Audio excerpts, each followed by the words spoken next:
بسم الله الرحمن الرحيم. أعوذ بالله من الشيطان الرجيم. بسم الله الرحمن الرحيم. Assalamualaikum warahmatullahi wabarakatuh.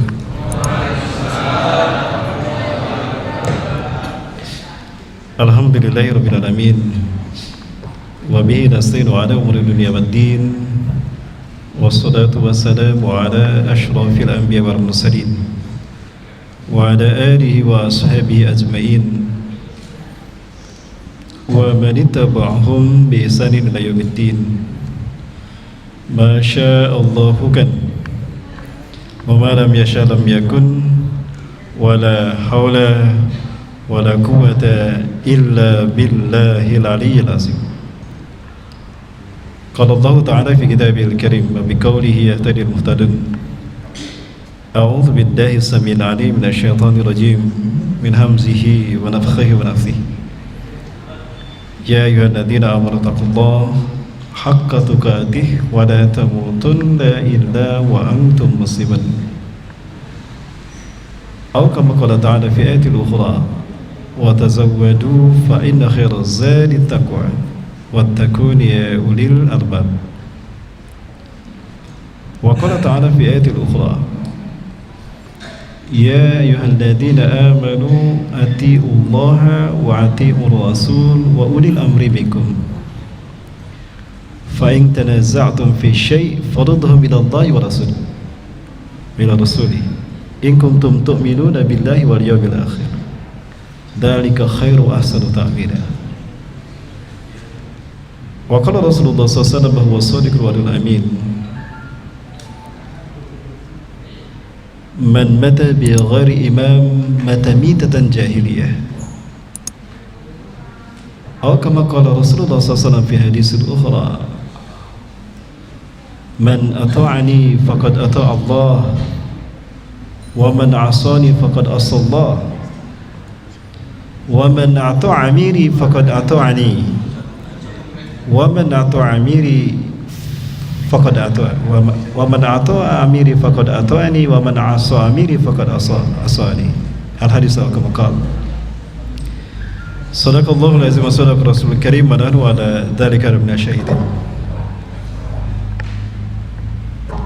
Puja puji dan syukur kita aturkan kehadirat Allah Subhanahu wa taala. Malam hari ini Allah takdirkan kita bisa bertemu dalam kajian di Masjid Al-Ikhlas, dan ini tentunya telah melalui perjuangan yang sangat luar biasa, perjuangan pihak panitia dan juga perjuangan saya pribadi. Perjuangan pihak panitia mungkin mencoba meyakinkan jamaah bahwa kajian tabligh akbar tetap ada, namun berubah hari, Pak.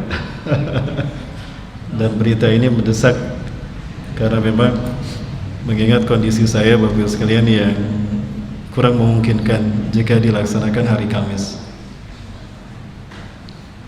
Seyogianya kajian ini saya hadiri setelah saya kembali ke Bandung. Namun kepulangan saya dari Kepri, ya, kemarin kami kajian di Batam. Dari Batam kami nyebrang ke Tanjung Pinang, kemudian ke Bintan, ya, Uban. Dari situ kembali ke Batam. Saking euforia saya senang main ziarah ke pulau bersejarah, pulau penyengat. Saat itu nampaknya saya tidak menyadari kalau angin laut itu cukup berpengaruh. Saya santai saja walaupun angin laut begitu menerpa saya. Namun di kajian terakhir ba'da Isya, saya sudah mulai merasakan situasi fisik yang sudah tidak nyaman. Maka kajian itu saya hadiri, saya laksanakan dalam kondisi yang sudah tidak karuan, Bapak Ibu. Pulang kajian, panitia melihat wajah saya merah. Ustaz, kayaknya Ustaz sakit nih, Ustaz. Ya. Kemudian suhu badan saya naik, Bapak Ibu sekalian. Malam itu juga saya dipijit, kemudian dibekam, kemudian juga minum paracetamol, kemudian juga obat sauda. Alhamdulillah subuhnya masih bisa menghadiri. Itu subuh kajian terakhir. Itu di masjid, masih di Bintan ya, tidak jauh dari kajian yang malamnya. Keringat sudah boleh keluar, Bapak Ibu sekalian. Alhamdulillah saat itu keringat keluar, berarti anginnya keluar ya. Namun begitu saya sampai selesai, kami pamitan, kami sampai kembali ke Batam. Nah, ke Batam ini kembali pakai perahu lagi, Pak, pakai motorboat lagi. Angin menerpa saya lagi. Udah saya tutup segala macam. Nampaknya badan saya sudah tidak mulai karuan lagi, Bapak Ibu. Kepala saya sudah mulai berkunang-kunang. Maka dari perjalanan Batam ke bandara tuh saya dalam keadaan tertidur, sudah tidak kuat saat itu. Dan saya berpikir ini apa bisa masuk atau tidak nih, mengingat khawatir suhu saya tinggi. Tapi Bapak Ibu, sekali lagi Bapak Ibu jangan takut, saya bawa tes, rapid test ya, hasil rapid test, dan saya non reaktif Bapak Ibu. Jadi jangan takut. Alhamdulillah, tapi saya bisa masuk bandara. Bahkan di bandara Pekanbaru pun saya lolos, alhamdulillah. Dalam arti suhu mungkin belum terlalu panas, walaupun saya merasakan panas saat itu. Qadarullah, Allah menakdirkan saya bisa sampai mendarat di Pekanbaru. Nah, maka dari itu mohon maaf sekali lagi, saya meminta kajian dipajukan hari Selasa, yang seyogianya hari Kamis, Bapak Ibu. Nah, ini perjuangan dari panitia, harus meyakinkan jamaah dan merubah informasi, dan saya pribadi pun perjuangan sama-sama, Bapak Ibu. Maka saya mengucapkan terima kasih jazakumullah khairan pada panitia yang sudah memfasilitasi kajian ini dan bersungguh-sungguh. Semoga Allah memberikan balasan yang berlipat ganda ya. Bukan hanya bagi mereka yang menuntut ilmu, tapi mereka yang memfasilitasi menuntut ilmu. Yakinlah Bapak Ibu sekalian, sebagaimana apa yang disampaikan di dalam hadis Rasulullah SAW, yang salawat dan salam semata sudah seru pada beliau. Beliau sempat meyakinkan kita melalui satu hadis, man salaka tariqan yaltamisu fihi 'ilman sahalahu Allahu tariqan ilal jannah. Barang siapa yang menempuh satu jalan untuk menuntut ilmu, maka Allah akan memudahkan baginya jalan menuju surga. Allah akan memudahkan baginya jalan menuju surga. Ya. Nah, apakah ini hanya sebatas hadis saja Bapak sekalian kemudian kita meyakininya, mendengar, memahami tanpa ada pengaruh sedikit pun, dan mungkin bagaimana bisa menjadi kenyataan? Sepertinya jauh. Namun Allah Azza wa Jalla selalu membuktikan apa yang disampaikan oleh Rasulullah, tentang kebenaran apa yang disampaikan Rasulullah SAW. Sebelum kita masuk pada kajian ini, saya coba akan saya perlihatkan satu tayangan yang mudah-mudahan ini menginspirasi kita Bapak Ibu untuk istiqomah dalam menghadiri kajian majelis ilmu, atau bahkan membiayai majelis itu biar terlaksana dengan baik. Nah, kayaknya harus keluar dulu dari tema kita. Ini mohon maaf Bapak Ibu, boleh iklan dulu sebentar ya? Ya, sinetron aja ada iklannya. Anggap aja ini sinetron. Nah, ini iklannya Bapak Ibu sekalian. Sebentar saya operasikan Bapak Ibu ya. Jangan kemana-mana, tetap bersama saya yang setelah satu ini Bapak Ibu. Ya, baik Bapak Ibu sekalian, Allah. Itu tadi satu fakta empiris, satu pembuktian dari kebenaran hadis Rasulullah SAW. Bukan hanya sebatas hadis, kita membacanya, kita memahaminya, lalu kita yakin, selesai, tidak. Tapi Allah akan membuktikan kepada kita keyakinan ini. Dan luar biasa, cerita ini merupakan satu pembuktian bagi mereka yang istiqomah menuntut ilmu, dan juga membiayai agar majelis ilmu itu bisa berjalan. Subhanallah. Maka sekali lagi saya mendoakan pada Bapak Ibu yang hadir di majelis ini, mudah-mudahan seperti itu tadi ketika di alam barzah. Amin. Begitu pula kepada masjid ini dan pengurus masjid ini yang telah menyelenggarakan kajian ini. Ya, amin ya rabbal alamin. Jawara Kasturi ini saya ambil dan saya juga sepakat untuk bergabung dengannya karena pertama saya faham pada akhirnya, baru faham bahwa ternyata Rasulullah ini senang dengan minyak wangi kasturi. Ya, Rasulullah senang dengan minyak wangi kasturi. Maka setiap kali beliau apalagi sholat ke masjid, beliau selalu membawa minyak wangi kasturi. Kemudian saat itu saya pelajari kenapa Rasulullah senang menggunakan minyak wangi kasturi. Kalau pendekatan sunnah pasti kita paham, apapun yang Rasulullah pakai pasti ada sunnahnya. Cuma kan di balik sunnah ada hikmah. Nah, hikmahnya apa? Saya coba pelajari, ya Bapak sekalian. Susah saya untuk menemukan hikmahnya, ternyata Allah perlihatkan hikmahnya. Suatu hari saya ditelepon oleh jamaah saya pribadi, maksud saya ada jamaah yang aktif hadir.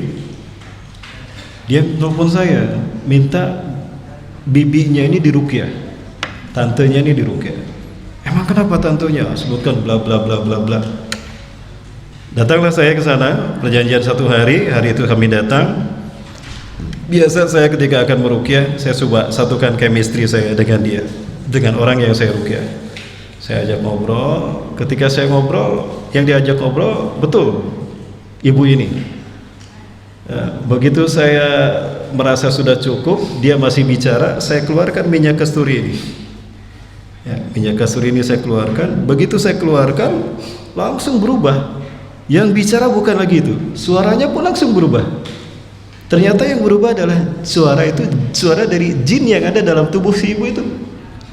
Jadi jinnya langsung bicara, langsung romannya pun berubah.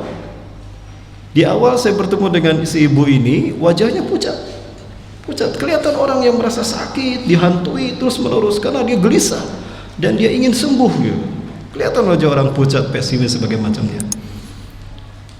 Begitu saya keluarkan minyak kasturi ini, subhanallah, biiznillah Bapak Ibu, dengan izin Allah. Ini bukan sihir Bapak Ibu ya. Ketika saya keluarkan minyak kasturi ini pun, baru dia bicara, "Loh, tolong jangan sakiti saya." Loh, kok tiba-tiba berubah? Suaranya berubah, sikapnya pun berubah. Saya tanya, "Anda siapa?" Dia bilang, "Saya Fulana binti Fulan." Jadi bukan orang itu. Ternyata jin yang bicara. Jadi itu kesempatan yang kedua kali saya ngobrol dengan jin Bapak Ibu. Kesempatan yang kedua kali saya bicara dengan jin. Nah, artinya qadarullah, ternyata itu rahasianya. Jin tidak suka dengan minyak wangi kasturi. Maka orang yang merasa terganggu dengan jin, boleh pakai nih minyak kasturi ini. Seperti saya pakai minyak kasturi ini Bapak Ibu. Wanginya insya Allah. Ini saya coba ya. Kalau ada jin di mesin ini berarti dia nggak betah, dia keluar. Bapak Ibu rahmati Allah Subhanahu wa taala, berbicara tentang kepemimpinan akhir zaman, maka kita tidak bisa terlepas dari fakta akhir zaman itu sendiri. Bahwa akhir zaman adalah masa di mana penuh dengan fitnah, penuh dengan ujian. Rasulullah SAW sendiri yang mengatakan demikian. Bahkan mendekati hari kiamat, zaman makin buruk. Ya, dalam satu hadis Rasulullah SAW menjelaskan, "La yati alaikum zamanun illa ba'dahu asyara minhu." Tidak akan datang satu zaman, satu masa, satu tahun, melainkan zaman tahun masa itu lebih buruk daripada tahun sebelumnya. Ya.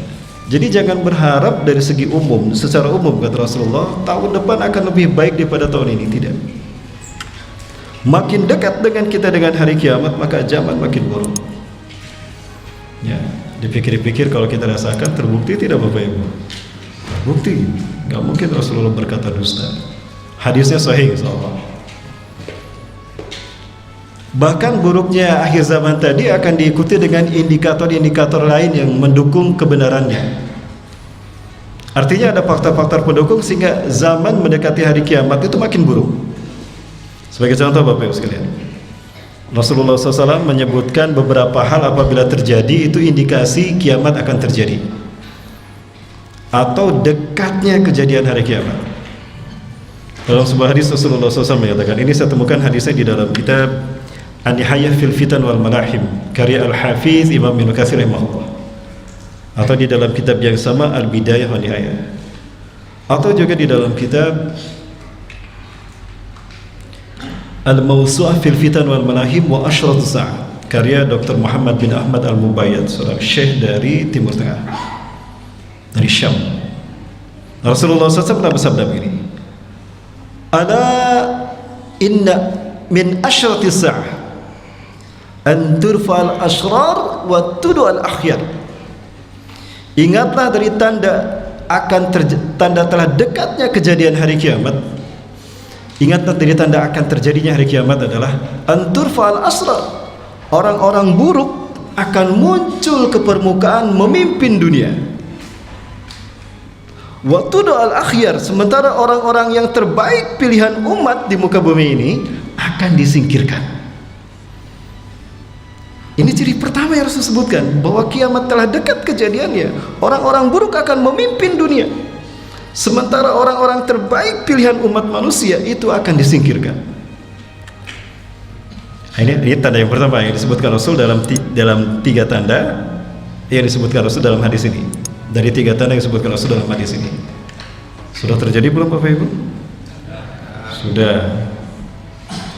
Ya, yang jawab sedikit Bapak. Berarti yang jawab ini pemberani. Sudah terjadi belum Bapak Ibu? Ternyata semuanya di pemberani. Di mana Bapak Ibu? Oh, berani juga ini. Jangan bilang di Indonesia nanti ditangkap Bapak Ibu. Terjadi di luar negeri sana, di negeri entah berantah, di negeri autopilot. Ya, kalau enggak ya di negeri 62 lah. Karena ini merupakan sistem, maka ketika yang satu terjadi, yang dua ini pun pasti terjadi. Yang kedua, ala inna min asyrati sa'ah, ingatlah bahwa tanda kiamat akan terjadi. Antukbahal qaul wa tuhzanal amal, wa tukhzanal amal. Munculnya perkataan-perkataan buruk caci maki di muka bumi. Dan itu bukan hanya ditujukan kepada orang mulia, orang baik, ulama. Nabi pun tidak luput dari perkataan buruk. Sudah terjadi belum? Wah, ini lagi ramai kan? Prancis tuh. Ya, kalau ini kita berani mengatakan, di mana Bapak Ibu? Wah, berani bukan Prancis. Yang ketiga, ala inna min asrati sa'ah, ingatlah dari tanda kiamat akan terjadi. Antujlal maslah fala yujadu ahadun man yughayyiruha. Dibacanya maslah dan susah ditemukan orang yang bisa merubah budaya itu. Budaya pembacaan masnah. Para sahabat bertanya, "Famal masnah ya Rasulullah?" Apa masnah itu ya Rasulullah? Maka Rasulullah SAW menjawab, "Ma kutiba siwa kitaballah." Dalam satu riwayat, "Ma kutiba siwal Quran." Sesuatu yang dicatat, ditulis lalu dibaca selain dari Al-Quran. Jujur Bapak Ibu, jujur ya. Mau jujur nggak Bapak Ibu? Nggak tahu lah mereka ya. Mana yang paling banyak kita pegang? Gadget apa mushaf Quran? Kan? Gadget ya. Inilah masnah. Jadi ini tanda dekatnya kiamat nih Bapak Ibu. Jadi kalau mau kiamatnya masih jauh, buang HP kita. Ya. Dan susah dirubah orang, untuk dicari orang yang bisa merubahnya, karena memang kita butuh. Bahkan ini menjadi bagian dari hidup generasi milenial kita ya. Generasi akhir zaman ini. Betapa tidak coba Bapak sekalian. Ya, bentuk beraneka ragam bentuk wajah kita ada di sini kan? Gitu kan? Apalagi Bapak Ibu, identitas kita ada di sini, biodata kita ada di sini, keuangan kita ada di sini, agenda harian kita ada di sini, luar biasa. Orang-orang penting kita ada di sini, bahkan harta kekayaan kita pun ada di sini. Maka ketika ini hilang, kita kehilangan separuh hidup kita, separuh jiwa kita. Kegalauannya melebihi kehabisan kuota. Orang bilang habis kuota mati gaya. Kalau ini bukan mati gaya lagi. Ya. Kehilangan apa ini? Kehilangan separuh nyawanya. Ya. Bagaimana cara ketika Allah menghabiskan ini, menghilangkan ini? Satu langkah mudah, dicabutnya teknologi dari muka bumi. Dan ini adalah tanda di mana Dajjal akan datang. Karena Dajjal akan datang ke muka bumi, saat itu teknologi sudah tidak ada. Maka pada saat itu manusia yang menjadikan teknologi sebagai separuh hidupnya, mereka kehilangan teknologi ini, kehilangan separuh hidupnya. Maka Dajjal muncul dengan kemampuan sihirnya menjadi pengganti dari separuh teknologi yang hilang.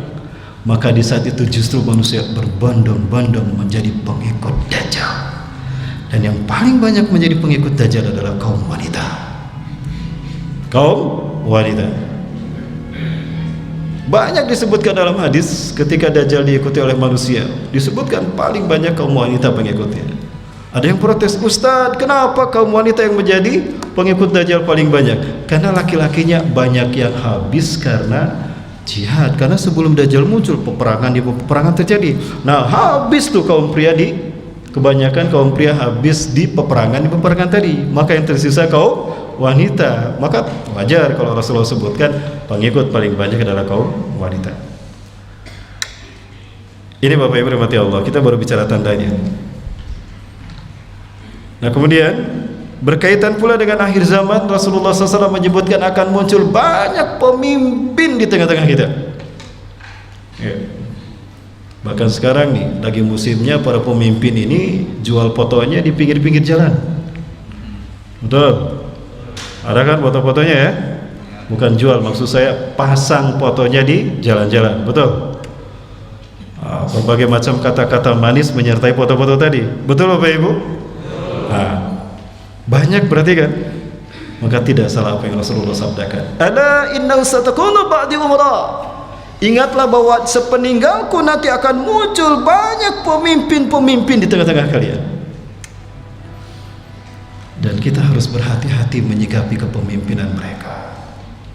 Kenapa? Salah kita menyikapi pemimpin kita, kita bisa kehilangan akidah kita, kita bisa kehilangan iman Islam kita, bahkan kita kehilangan kesempatan memasuki surga. Sekali lagi nih Bapak Ibu, saya pertegas, manakala kita salah menyikapi pemimpin kita, kita bukan hanya kehilangan iman Islam kita akan kehilangan kesempatan untuk memasuki surga, betapapun amal ibadah kita banyak. Nah, ini agak berat nih, agak mulai panas karena judulnya kepemimpinan di akhir zaman. Bagaimana Bapak Ibu? Lanjut? Nggak akan ada yang tersinggung. Baik Bapak Ibu. Nah lalu apa kata Rasulullah SAW? Ini sekali lagi Rasulullah mengatakan, ala innahu satakunu ba'di umara. Ingatlah bahwa sepeninggalku akan banyak pemimpin-pemimpin di tengah-tengah kalian. Nah ini Bu yang kita perhatikan Bapak Ibu, ini kita garis bawahi. Ini kata Rasulullah, bukan kata saya. Man saddaqahum bikadzibihim wa 'adahum ala zulmihim falaysa minni wa lastu minhu wa laysa biwaradin ala al-haud. Dia bukan umatku. Barang siapa yang membenarkan perkataan dustanya, sudah jelas perkataannya dusta dibenarkan, lalu menolong kebijakan zolimnya, sudah jelas kebijakannya ini zolim, ditolong. Apapun motivasinya, ada yang pengen dapat pangkat, ada yang pengen dapat jabatan, ada yang pengen dapat miliaran atau triliunan barangkali ya. Padahal sudah jelas perkataannya dusta, dibenarkan. Dan sudah jelas-jelas kebijakannya zalim, ditolong. Maka apa kata Rasulullah SAW? Falaisa minni, dia bukan umatku. Artinya Rasulullah tidak mengakui iman Islamnya. Walastu minhu, dan aku bukan bagian darinya. Artinya Rasulullah SAW tidak akan menolong dia ketika amal ibadahnya dihisab. Betapapun Rasulullah punya jaminan syafaat, itu tidak akan berguna baginya. Walaysa biwaradin alayal haud, dan dia tidak akan pernah menikmati telagaku di padang mahsyar. Diusir sama Rasulullah nanti di padang mahsyar. Baik, ini saya cerita dari hadis yang lain. Dalam satu momen Rasulullah SAW bersabda, inna likulli nabiyyin wa rasulin haudun fil mahsyari alladhi yusamma bi asma'ihim. Sesungguhnya bagi para nabi dan rasul di padang mahsyar nanti mereka punya telaga masing-masing. Alladhi yusamma bi asma'ihim, yang mana telaga ini diberi nama dengan nama-nama mereka. Ada khaudu Adam alaihissalam, ada telaga Adam alaihissalam. ada telaga Nuh, ada telaga Ibrahim, ada telaga Musa, ada telaga Isa, bahkan ada telaga Muhammad sallallahu wasallam alaihim. Ya. Wa ana faradtukum alal haud, dan aku akan memimpin kalian menuju telagaku. Wa innakum satariduna, dan sungguh kalian akan sampai ke telagaku itu. Man waradahu, barang siapa yang sampai ke telagaku, syariba minhu, maka dia pasti meminumnya. Jadi siapapun yang sampai ke telaga Rasulullah SAW, dia pasti meminumnya. Wa man syariba minhu, dan barang siapa yang meminum air telaga tadi, walau zab'atan minal ma', walaupun hanya seteguk saja, seteguk begini, lalu diminum, la yazma'u ba'daha abadan, dia tidak akan pernah haus selamanya, hatta yadkhulal jannah, sampai dia masuk ke dalam surga. Artinya apa? Mereka yang berhasil sampai ke telaga Muhammad SAW di padang mahsyar nanti, lalu berhasil meminumnya, maka ada jaminan masuk surga. Namun nasib sial dialami oleh orang tadi. Orang tadi sudah dari jauh berteriak pada Rasulullah, "Ya Rasulullah, kami umatmu ya Rasulullah." Padahal mereka ini sudah dari dulu beribu-ribu tahun mencari Nabi Rasulullah SAW, Nabi Muhammad SAW. Bapak Ibu, diceritakan di padang mahsyar nanti orang berbondong-bondong mencari syafaat. Datang mereka kepada Nabi Adam, "Ya Adam, anta abunal ula, fashfa' lana bi syafa'atik hatta nunaji min adzabin nar." Wahai Adam, adalah bapak kami yang pertama, tolong kami, syafaati kami agar kami bisa terbebas dari siksa neraka. Maka apa kata Nabi Adam? Kaifa usyafi'ukum? Bagaimana aku akan mensyafaati kalian? Aku pernah berbuat ini kepada Allah dan aku pun belum tahu bisa menyelamatkan diriku. Walaulah indi syafa'at, dan kalaupun saya punya syafaat, aku akan syafaati dulu Qabil anakku, dia membunuh adiknya Habil. Sekarang pergi saja engkau temui Nuh, barangkali Nuh punya syafaat untuk kalian. Pergi pada Nabi Nuh, Nabi Nuh pun sama. Ya, aku tidak berhasil menyuruh umatku untuk beriman kepada Allah. Lalu bagaimana aku bisa mensyafaati kalian sementara aku belum bisa mensyafaati kaumku sendiri? Bahkan anakku Kan'an pun tidak beriman kepada Allah. Kalaupun aku punya syafaat, Kan'an yang aku akan syafaati lebih dulu. Pergilah kamu kepada Ibrahim, barangkali Ibrahim punya syafaat. Sama saja Nabi Ibrahim berkata demikian. Ayahku pembuat berhala, dia menyuruhku menjual berhala-berhala tadi. Andaikan aku punya syafaat, aku akan minta dulu syafaat itu untuk ayahku sebelum kalian. Tapi itu pun aku tidak mungkin bisa melakukannya. Pergilah kalian kepada Musa. Nabi Musa pun sama berkata, pergilah kamu pada Isa. Sampai pada akhirnya Nabi Isa berkata, pergilah kepada Muhammad, karena dia punya syafaat. Akhirnya pergilah mereka pada Rasulullah. Terlihat dari jauh Rasulullah melihat mereka, dan Rasulullah faham kalau itu adalah umat beliau, umat Rasulullah SAW. Mereka berteriak, "Ya Rasulullah, nahnu ummatuk, nahnu ummatuk ya Rasulullah." "Ya Rasulullah, kami umatmu Anda ya Rasulullah, kami umat Anda ya Rasulullah." Rasulullah memanggil mereka, "Ta'al ya ummati, hayya nasrab ma'a bi khadi hada." Mari kita minum air telagaku. Mereka begitu bahagia bertemu dengan Rasulullah.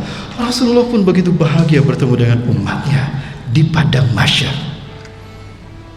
Namun ketika jarak mereka dengan Rasulullah mendekat, tiba-tiba ada sebuah hijab yang menutupnya antara beliau dan mereka. Hijab itu memisahkan antara mereka dengan Rasulullah SAW. Maka Rasulullah SAW menjerit, "Ya Rabb, limadha hajabta baini wa bainahum?" Ya Allah, kenapa kau hijab antara aku dengan mereka? Hum min ummati, mereka itu umatku ya Allah. A'rifuhum wa ya'rifunani, aku kenal mereka dan mereka pun mengenal aku. Tiba-tiba ada malaikat yang berkata, ya Allah tidak berkata-kata saat itu. Malaikat berkata, "Ya Rasulullah, innaka la ta'rif ma ahdatsu ba'dak." Wahai Rasulullah, Anda tidak tahu apa yang Anda lakukan apa yang mereka lakukan sepeninggal Anda. Dalam satu nas yang lain, Anda tidak tahu apa yang mereka gantikan terhadap sunnah Anda. Terkait dengan hadis tadi, diceritakan melakukan ini, dan salah satu penyebabnya itu tadi membenarkan perkataan dusta pemimpinnya dan menolong kezaliman pemimpinnya. Begitu malaikat memberitahukan Rasulullah seperti itu, maka apa kata Rasulullah SAW? Suhkan liman badalam ini, bawa pergi mereka, usir mereka dari sisiku, bawa perjauh mereka pergi dariku wahai malaikat, aku tidak sudi melihat mereka. Allahu Akbar. Bapak Ibu, itu kejadian di padang mahsyar, dan nasib semua manusia sama. Nasib pemimpin-pemimpin di dunia sama dengan nasib umatnya di dunia, sama semuanya. Pertanyaannya, siapa yang akan menolong mereka ketika Allah dan Rasulnya mengusir mereka dari padang mahsyar, mengusir dari telaga Muhammad SAW? Adakah pemimpin yang mereka banggakan di dunia, yang mereka benarkan kebohongannya dan mereka tolong kezalimannya, menolong mereka saat itu? Tidak. Yang terjadi adalah ini. Silakan Bapak Ibu buka dalam Quran 165, surat Al-Baqarah 165. Silakan. ومن الناس من يتخذ من دون الله أندادا يحبونهم كحب الله والذين آمنوا أشد حبا لله ولو يرى الذين ظلموا إذ يرون العذاب أن القوة لله جميعا وأن الله شديد العذاب. Dan di antara manusia ada yang menjadikan selain Allah sebagai sesembahan. Mereka mencintai selain Allah tadi seperti mereka mencintai Allah, bahkan melebihi cinta mereka kepada Allah. Adapun orang-orang yang beriman amat sangat besar cintanya kepada Allah, yaitu ketika mereka melihat azab, ketika azab diperlihatkan pada mereka, mereka mencari kekuatan dari sisi mereka, sisi selain Allah tadi, padahal kekuatan itu semuanya milik Allah, dan Allah amat sangat keras siksaannya. Ayat berikutnya, Mas. Ayat 166 ya.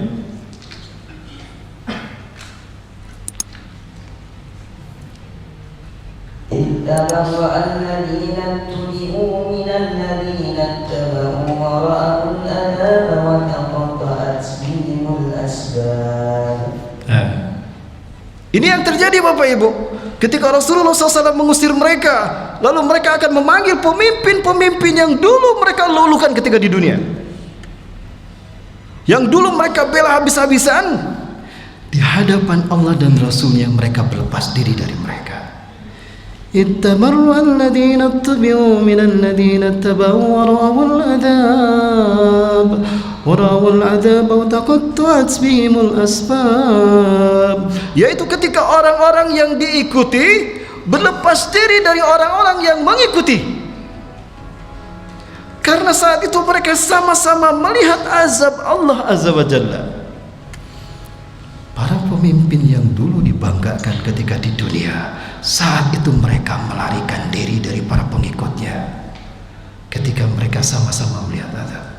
Fataqatta'at bihimul asbab, maka putus semua ikatan yang pernah mereka jalin ketika di dunia. Luar biasa. Maka jangan terlalu fanatik kepada seorang pemimpin, kecuali dia membawa kita kepada memimpin kita berdasarkan Quran dan Sunnah, karena efeknya akan seperti ini. Baik, berikutnya Pak. وقال الذين اتبعوا له أن لنا كرة فنتبرأ منهم كما تبرأوا منا كذلك يريهم الله أعمالهم حسرات عليهم وما هم بخارجين من النار. Bisa dibaca sepotong-sepotong Pak. Ayo. Waqala alladziina tubi'u. Waqala alladziina tubi'u. Tubi'u apa tabau? Tabau. Waqala alladziina tabau. Waqala alladziina tabau law anna lana karatan. Maka berkatalah orang-orang yang mengikuti, aduhai kiranya aku punya kesempatan, kami punya kesempatan kembali lagi ke dunia. Nanatabarra'a minhum, maka sungguh kami akan berlepas diri dari mereka, kama tabarra'u minna, sebagaimana hari ini berlepas diri mereka daripada kami. Jadi orang-orang yang ternyata merasa ditipu oleh pemimpin yang dulu mereka agung-agungkan ketika di dunia, saat itu mereka berkata, aduhai kiranya ada kesempatan lagi aku kembali ke dunia, pasti akan berlepas diri dari dia, sebagaimana hari ini mereka berlepas diri dari kami. Kadzalika yurihimullahu a'malahum hasaratin alaihim. Demikianlah kami perlihatkan kepada mereka bahwa apa yang mereka upayakan dulu ketika bersama pemimpinnya itu menjadi sebuah kerugian yang nyata di hadapan mereka. Wa ma hum bi kharijina minan nar, dan mereka sekali-kali tidak akan keluar dari neraka, baik pemimpin yang dielulukan ataupun rakyat yang mendukung dan memujanya. Bagaimana Bapak Ibu? Jadi akan hati-hati sekarang dalam menyikapi kepemimpinan. Halo Bapak Ibu, masih ada? Jelas Bapak Ibu? Jadi mau pilih saya tidak? Ya, saya siap menjadi presiden. Wes. Pilih saya. Jangan gitu Bapak Ibu. Bapak Ibu rahmati Allah Subhanahu wa taala, ada satu persepsi yang nampaknya harus diluruskan tentang kepemimpinan di dalam Islam. Baik. Ada orang mengatakan kalau Rasulullah ini adalah pemimpin negara. Betul? Ada yang berkata demikian. Rasulullah SAW adalah pemimpin negara. Jadi dia menyamakan kalau wilayah atau area kepemimpinan Rasulullah itu sama dengan negara. Masya Allah, demi Allah, tolong saksikan Bapak Ibu, itu fitnah. Kalau bukan karena berangkat dari kebodohan, itu adalah fitnah. Rasulullah SAW ini adalah rahmat bagi semesta alam. Sebab Allah cinta kepada Rasulullah SAW, Allah ciptakan langit dan bumi. Jauh sebelum langit dan bumi Allah ciptakan, 50.000 sebelumnya Allah ciptakan dulu cahaya Rasulullah SAW. Allah menyatakan dalam salah satu nas ini disebutkan, aku akan menciptakan makhluk yang terbaik. Terbaik dari segi fisik, terbaik dari segi akhlak. Dan aku akan menamakannya seseorang yang terpuji, Muhammad. Aku akan menjadikannya sebagai solusi dari semua kesulitan di muka bumi. Maka aku akan melahirkannya nanti di akhir zaman.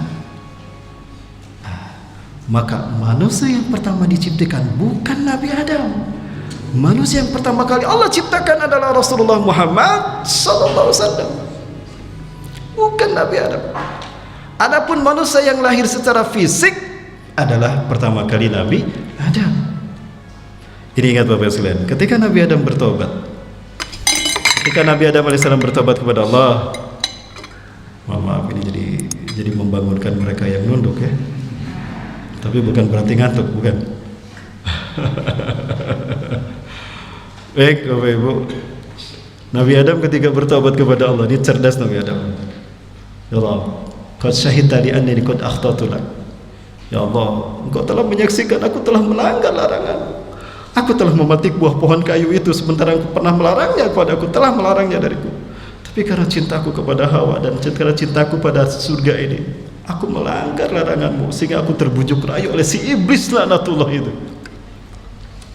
Apakah perbuatanku ini murni perbuatanku sebagai makhluk yang lemah? Atau jangan-jangan Engkau telah menetapkannya, aku harus memetiknya? Nah, ini cerdasnya Nabi Adam. Karena dari semua apa yang ada di surga ini, cuma ini yang Kau larang. Dan ketika aku mau makannya, aku tidak merasakan ada racun di dalamnya. Ya Allah, pasti ada sesuatu sehingga aku melarang, aku memetiknya. Ini cerdasnya Nabi Adam. Maka apa jawaban dari Allah Azza wa Jalla? Bal inni qad katabtuhu laka qabla khalaqtuka. Bahkan aku telah menetapkan Adam, engkau harus memetik buah pohon kayu tadi sebelum aku menciptakan engkau. Oh, berarti engkau telah menetapkan aku harus memetiknya ya Allah. Maka apa kemudian kata Nabi Adam? Fabima katabta alayya. Maka karena engkau telah menetapkan aku harus memetiknya, memetik buah pohon kayu itu, Dan wa bi kirami Muhammadin sallallahu alaihi wasallam, dan demi kemuliaan Muhammad sallallahu alaihi wasallam, fatub alayya taubati, maka terimalah taubatku. Allah bertanya pada Nabi Adam, min aina arafta Muhammadan, dari mana kau tahu Muhammad? Allah belum memberitahu tentang Rasulullah kepada Nabi Adam, tapi Nabi Adam sudah tahu duluan. Ya Rasul, ya Rabb, min nuri, bukan kau telah ciptakan cahayanya lebih dulu, bahkan kau ciptakan cahayanya lebih dulu ketimbang langit dan bumi, atau pula aku. Berarti siapa yang pertama kali diciptakan, Bapak Ibu? Rasulullah Muhammad sallallahu alaihi wasallam. Karena cintanya Allah kepada Rasulullah, Allah rahmati alam semesta ini, dan beliau menjadi rahmat bagi seluruh alam semesta. Sekarang dipersempit menjadi ruang lingkup negara. Apa itu bukan fitnah? Yang bernama negara ada batas teritorialnya. Saya tanya kepada orang yang mengatakan Rasulullah ada pemimpin negara, mana negara Rasulullah? Mekah dan Madinah. Allahu Akbar. Berarti di luar Mekah dan Madinah Rasulullah bukan Nabi dan Rasul. Bapak Ibu, ketika Rasulullah berada dimanapun di alam semesta ini, beliau adalah rahmatan lil alamin. Ini namanya fitnah. Pemikiran semacam ini datang pertama kali bukan dari umat Islam, tapi ini pemikiran datang dari seorang Yahudi bernama Montgomery Watt, seorang misionaris dari Barat. Begini dahsyat infiltrasi Barat masuk ke dalam tubuh umat Islam. Maka yang diambil dari kita oleh orang-orang Barat dari umat Islam ini bukan darah umat Islam saja yang mereka rampas, bukan harta kekayaan alam kita yang mereka rampas, bukan keringat saja yang mereka peras dari kita, tapi akidah umat Islam juga diperas habis, sehingga mereka salah mempersepsikan Nabi yang mereka cintai. Bapak Ibu rahmat Allah. Jadi siapa sebetulnya Rasulullah SAW ini? Bapak Ibu, ini saya sampaikan satu kisah. Waktu kita masih banyak? Masih. Sampai jam berapa nih Bapak Ibu? Sampai jam 12? Saya tagih sampai jam 12 ya. Bu, sampai jam berapa Bu? Ya, sampai selesai aja Bu ya. Siap sampai selesai? Ya, baik, saya selesaikan sampai subuh. Ya. Suatu hari, ini kita bedakan pemimpin, persepsi kepemimpinan di dalam Islam. Pemimpin di dalam Islam bukan penguasa. Sekali lagi, pemimpin di dalam Islam bukan penguasa. Karena yang berkuasa itu Allah. Maka jika ada yang mengatakan pemimpin kita penguasa, itu salah. Baik, saya tanya nih sama Bapak Ibu sekalian, tapi mohon maaf, ini hanya mencoba untuk mempersepsikan yang benar. Hari ini yang paling berkuasa di dunia ini siapa, Bapak Ibu? Iya, siapa Pak? Amerika ya? Amerika. Atau yang paling berkuasa di negara kita siapa? Presiden kan? Presiden yang berkuasa di negara kita. Nah, sekarang saya tanya nih, jujur ya, mau jujur kan? Oh ya Allah, saksikan ya Allah, mereka siap berkata jujur ya Allah. Yang berkuasa di negara ini presiden. Saya tanya sekarang, beranikah Bapak Ibu berkorban nyawa untuk Bapak Presiden? Belum jelas nih jawabannya. Sebentar. Berani Bapak Ibu berkorban nyawa untuk Bapak Presiden? Tidak. Berkorban harta? Tidak. Kok gitu sama presiden? Sekarang saya tanya, beranikah Bapak Ibu berkorban nyawa membela Rasulullah? Berani. Allahu Akbar. Jadi siapa yang paling berkuasa? Rasulullah. Betapapun secara fisik beliau tidak ada, kita sanggup berkorban nyawa dan harta demi membela beliau, padahal beliau sudah tidak ada bersama kita. Jadi kekuasaan tidak mesti diukur ada tidaknya mereka di sisi kita. Inilah yang arti kepemimpinan di dalam Islam. Pemimpin di dalam Islam bukan penguasa. Penguasa itu Allah Azza wa Jalla. Baik, saya berikan contoh. Suatu hari Rasulullah, kalau tidak salah ini dalam satu nas, Raja Najasyi ini berbicara pada Rasulullah SAW. Ya Rasulullah, kuntu malikan fi najas fi biladi. Wahai Rasulullah, aku ini raja di negaraku, di Najasi. Aku ini raja. Aku punya rakyat di mana rakyatku tunduk patuh pada kata-kataku. Semua kata-kataku ini sakral di mata mereka. Tapi sekarang aku sudah masuk Islam ya Rasulullah. Anda adalah Nabi dan Rasulku dan aku wajib taat kepada Anda. Maka sekarang kami ikhlas untuk dipimpin oleh Anda. Sekarang Anda adalah raja kami. Ini mahkotanya saya serahkan. Mahkota itu diserahkan pada Rasulullah SAW. Maka apa kata Rasulullah? La, lastu bimulkin. Aku bukan raja. Raja itu kerajaan. Kalau negara, aku bukan presiden. Lastu bimulkin, lakinnani Abdullah, Nabiullah wa Rasulullah. Aku ini bukan raja, aku Nabi Allah dan Rasulnya. Aku Nabi Allah dan Rasulnya. Kamulah raja mereka. Anta malikuhum, anta malikuhum. Amuhum bil Islam. Kamulah raja mereka, tapi pimpinlah mereka dengan Islam.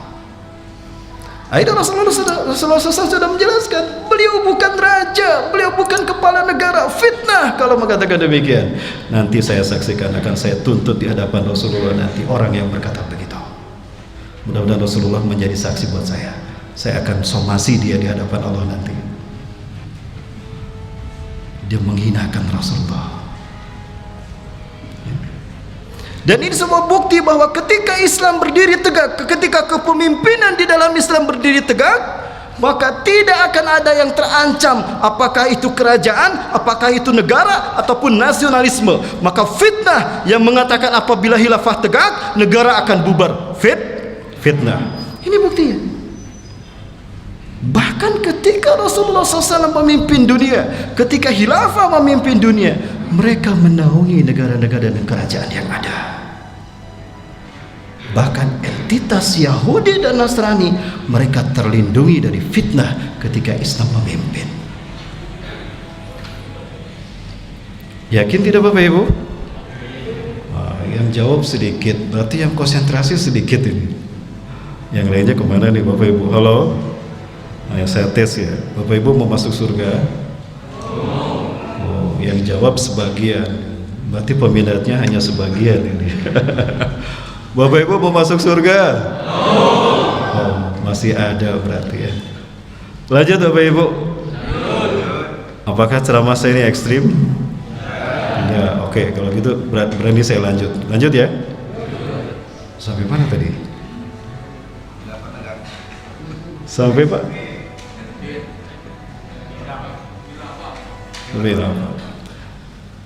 Jadi tidak benar ketika kepemimpinan Islam itu tegak, negara akan bubar.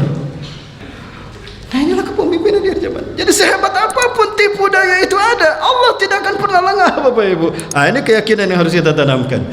Betapapun kezaliman merajalela, Allah tidak pernah lengah. Allah sedang menguji tauhid rububiyah kita. Allah bukan patung. Allah tidak diam saja. Ya, Allah sudah menyatakan itu di dalam Quran surat Ibrahim tuh. Saya lupa lagi nih, surat Ibrahim ayat berapa? Bunyinya begini. وَلَا تَحْسَبَنَّ اللَّهَ غَافِلًا عَمَّا يَعْمَلُ الظَّالِمُونَ إِنَّمَا يُؤَخِّرُهُمْ لِيَوْمٍ تَشْخَصُ فِيهِ الْأَبْصَارُ.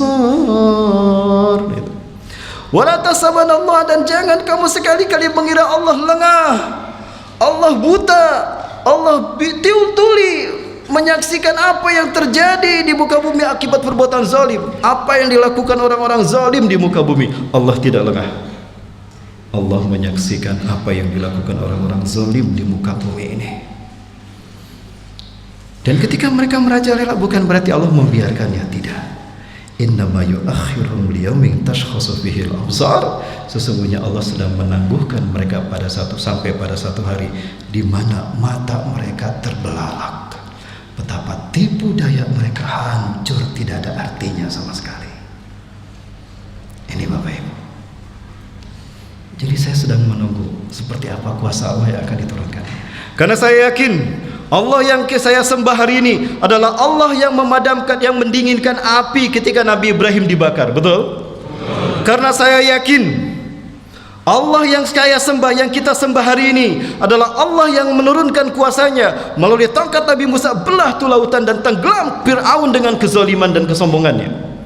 Allah yang hari ini saya sembah adalah Allah yang telah mempermalukan Namrud di hadapan rakyatnya. Betapa sombong dia mengaku Tuhan, namun dia kalah mati oleh seekor nyamuk. Maka saya yakin ketika Allah yang saya sembah hari ini masih ada dan tetap akan ada, maka mukjizat itu tidak akan pernah terhenti selama hak dan batil itu tetap berperang. Betul? Dan saya yakin ketika hak dan batil berperang, maka yang menang adalah hak, betapapun kita tidak menyaksikannya. Allahu Akbar. Aduh, sebentar, ekstrim gak nih? Bapak Ibu ekstrim tidak? Alhamdulillah. Kalau itu boleh lanjut? Boleh. Bapak Ibu rahmati Allah Subhanahu wa taala. Lalu siapa yang akan menjadi pemimpin di dunia ini? Bapak Ibu rahmati Allah Subhanahu wa taala. Kalau saya berangkat sebagai seorang politikus, maka saya akan berkata bahwa konsep kenegaraan nasionalisme seperti hari ini tidak lama lagi akan berlangsung. Pada suatu saat nanti akan berakhir, Bapak Ibu. Kenapa demikian? Ini bukan hanya keyakinan orang Islam saja, dalam arti keyakinan saya sebagai seorang Muslim. Orang-orang Barat bahkan mereka sudah memandang bahwa ini sudah tidak berlaku lagi. Sekarang yang ada adalah new normal. Dan new normal yang dimaksud adalah the new world order, tatanan dunia baru. Ada sekelompok orang yang terdiri dari satu komunitas yang terdiri dari global elite intelektual dunia. Sebut saja Bill Gates, atau sebut saja Profesor Klaus Schwab dari Jerman, dan dia adalah aktor intelektualnya, sutradaranya. Dari para bankir dunia sekelas George Soros, ada Rockefeller, ya. Kemudian ada perusahaan-perusahaan besar raksasa sekelas British Petroleum, Bayer, Mastercard, Microsoft. Mereka sekarang bersatu untuk meriset peradaban kita dalam forum-forum yang mereka adakan, di mana forum-forum mereka adakan itu menggunakan kamuflase. Kamuflasenya apa?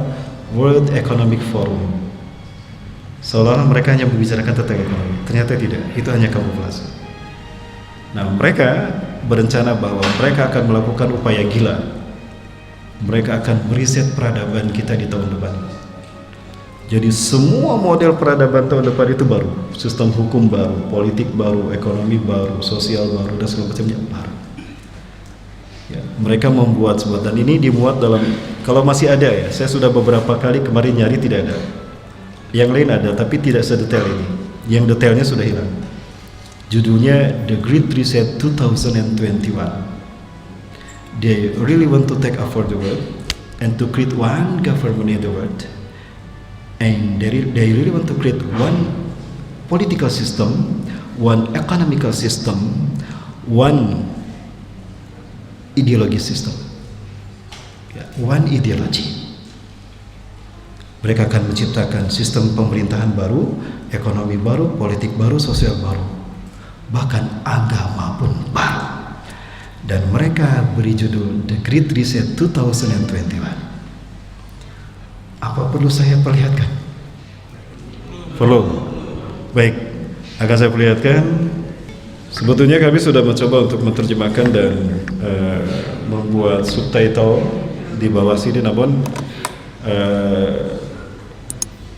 saya sendiri tidak bisa memindahkannya. Ini mungkin di laptop saya ada error sehingga dia tidak bisa disupport ke film ini. Jadi mohon maaf, subtitle yang dibuat oleh teman-teman tidak tampil di sini, Bapak Ibu.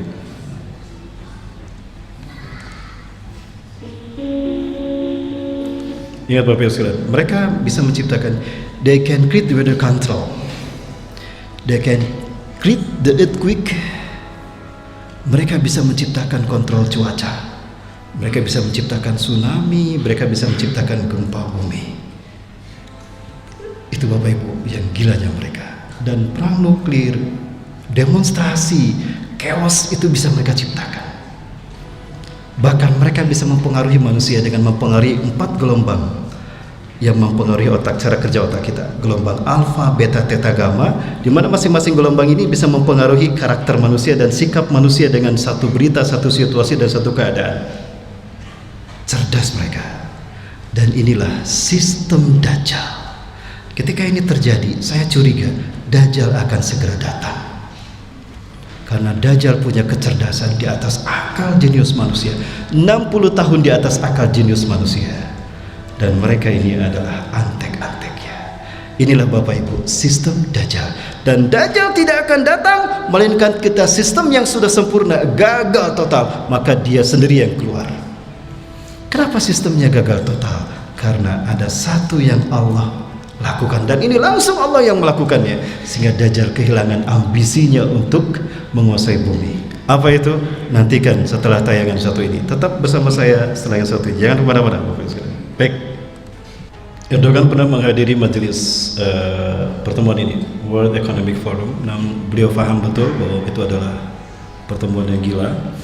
Kebetulan yang di samping beliau duduk adalah Shimon Peres, Presiden Israel. Maka beliau manfaatkan untuk menghantam mereka, termasuk menghantam yang di sampingnya, Shimon Peres. Ya, sampai dia berani mengatakan, kamu ini pembunuh manusia, pembunuh bangsa Palestina. Kamu bukan manusia, kamu kejam, biadab, pembunuh bayi dan sebagainya. Kamu seperti ini karena kamu merasa berdosa. Pergi langsung. Apa? Erdogan. Dari mana? Dari pertemuan tadi. Nah, inilah presiden, the real presiden, pemimpin yang berdaulat.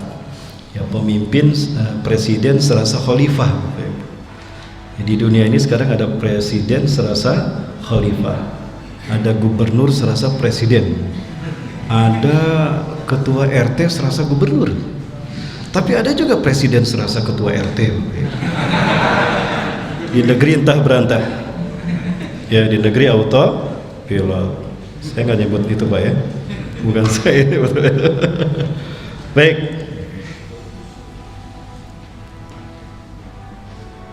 Hi and welcome to the channel today. Thank you so much for joining us.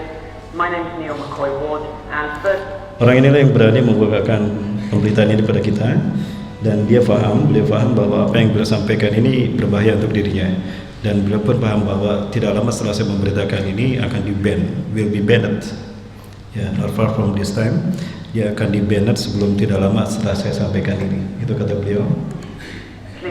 Saya percepat Bapak Ibu ya, intinya sudah saya sampaikan. Pemimpin-pemimpin dari pertemuan ini sudah disebutkan. Sesuai mereka, ini sistem pemerintahan. Siapapun yang mau masuk pada, nah ini maaf. Ini perusahaan-perusahaan raksasa yang mendukung kepada program gila ini Bapak Ibu. Kenapa saya katakan program gila? Karena program gila mereka ingin mereduksi populasi manusia di dunia. Kenapa mereka ciptakan gempa bumi, bencana alam buatan? Karena mereka ingin mengulangi populasi manusia. Inilah yang disebut dengan reduction of population. Mereka ingin mengurangi jumlah populasi manusia. Hari ini tidak kurang kalau tidak salah 7,5 miliar penduduk bumi, dan akan mereka reduksi. Yang akan mereka sisakan pada akhirnya adalah 500 juta saja.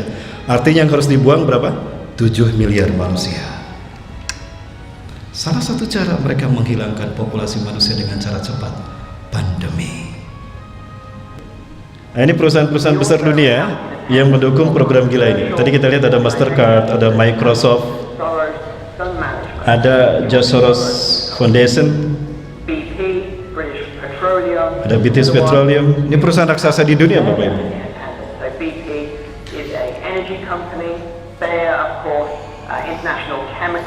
Saya tidak usah menyebutkan perusahaan besar di Indonesia, karena kita tahu perusahaan-perusahaan besar di Indonesia siapa yang punya.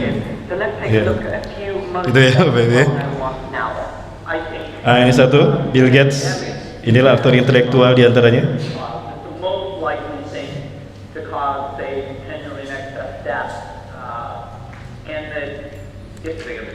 Kemudian ada George Soros dari bankir dunia.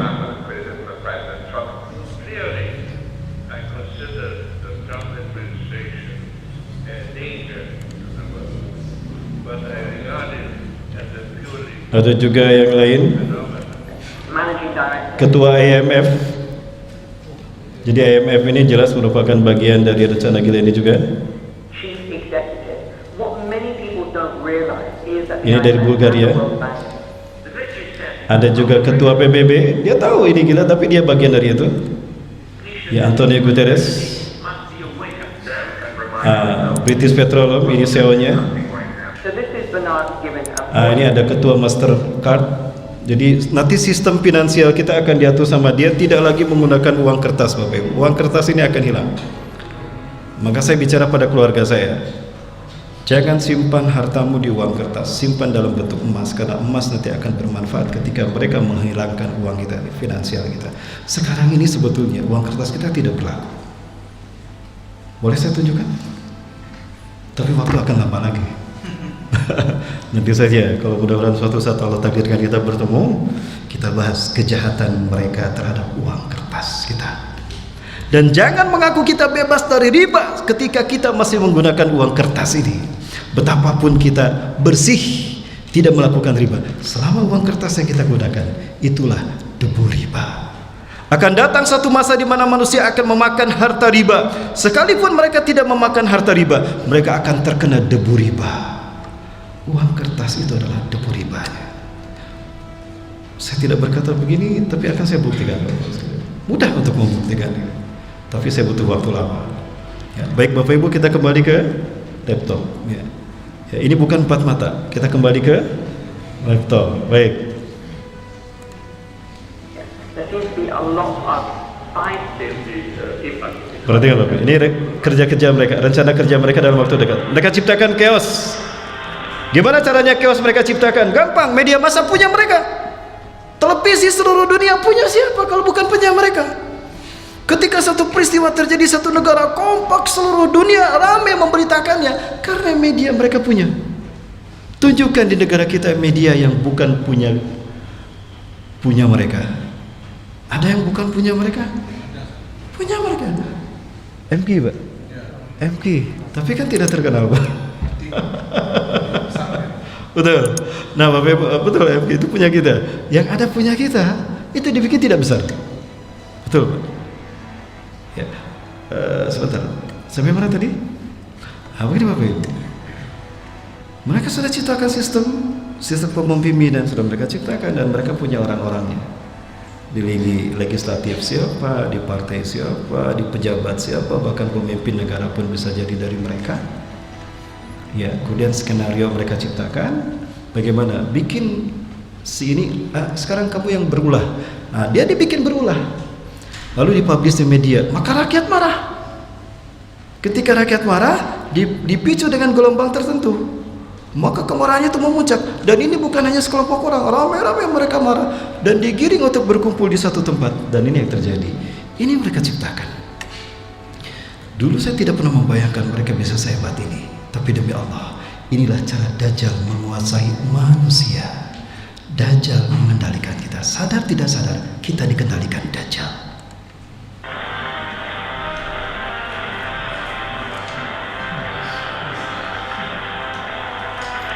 Ini bukan di Indonesia, Bapak. Ini di luar negeri.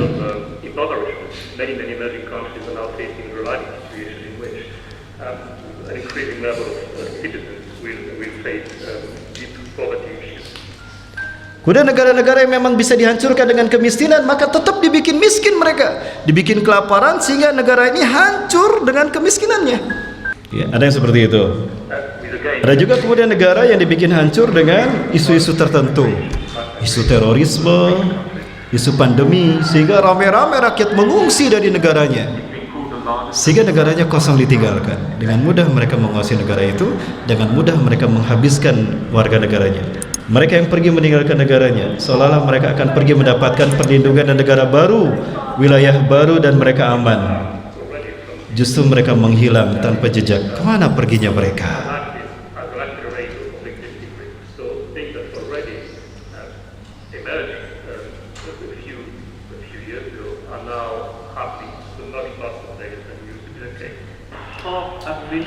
Mana perginya mereka?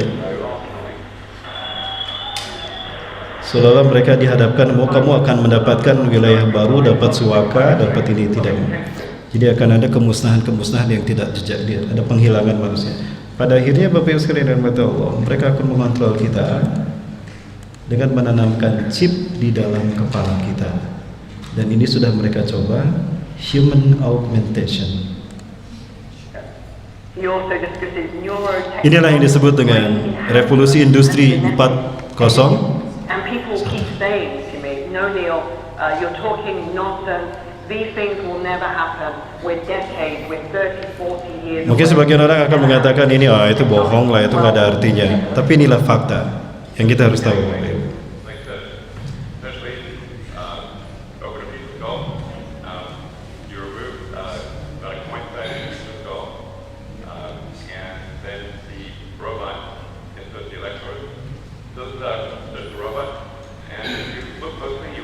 Bukan hanya robot yang akan mereka ciptakan dengan sistem seperti ini, bahkan nanti yang saya khawatirkan, manusia akan dikalikan dengan cara seperti ini.